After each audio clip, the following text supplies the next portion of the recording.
Hey guys, it's Meg. I'm back this week with a new video, and today is the second day of the 31 Days of Yuletide Tarot. If you guys want to find out more about the series and what I'm planning to do with it, there'll be a link in the description below to the first video. That video goes through my ideas for the project, what I want to do with it, and yeah, basically that's it, but I will also be linking to the spreads that I use as well as the deck I'm using to read those spreads. Again, description box will be where that information is. I will also be including links to my other social media if you guys are interested in finding me outside of YouTube. Go ahead and check those out. And yeah, that's all I can think of in the way of introduction, so let's get into the reading.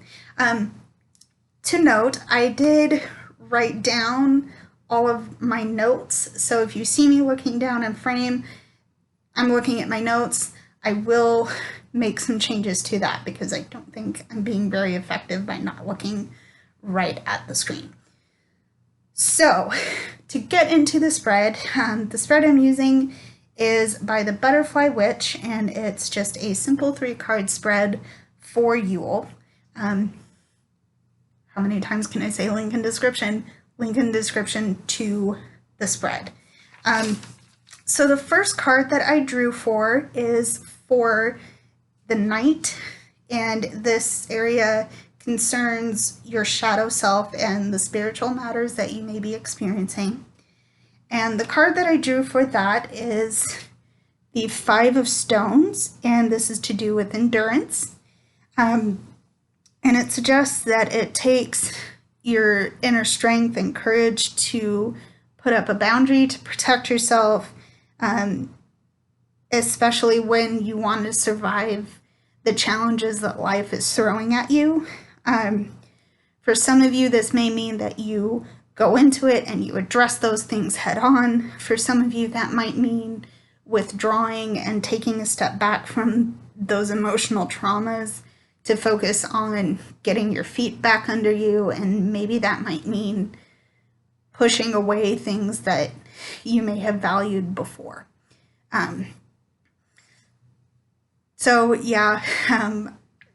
Personally, I'm gonna get real here. There have been some things that have happened, but I will elucidate those in another video. But this card is ringing true for me in my situation right now. So, yeah, 5 of Stones for endurance. The second card that I read for is to do with your day. This is your external affairs and your external self. And for that, I drew the 6 of Bows, and this is to do with abundance. And it suggests that you've come to a time where you can reap the benefits of your efforts.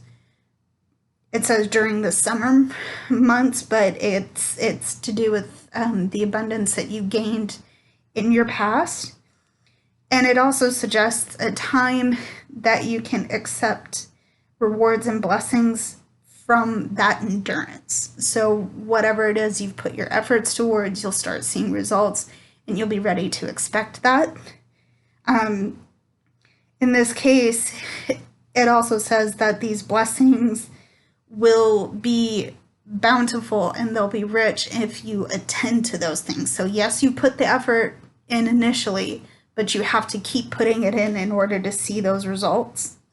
But also the good thing is, if you do that, you'll be able to share what you have. You'll be able to share your abundance with people who aren't experiencing it the same way you are. And I think that is pretty cool. And I like that these two cards are tying together, because while this one is suggesting that you step away, maybe this card is suggesting that when you attend that, when you step away, you can better realize your own abundance and you can share it when you're ready to come back. So the third card that I drew in the spread is your fire, what sparks you creatively.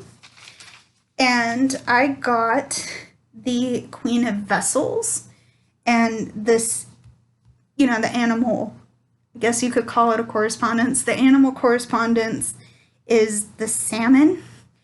And in traditional, well, just basically salmon will run themselves upstream, and usually this leaves them depleted. A lot of them do die. And in some traditions, this can represent self-sacrifice.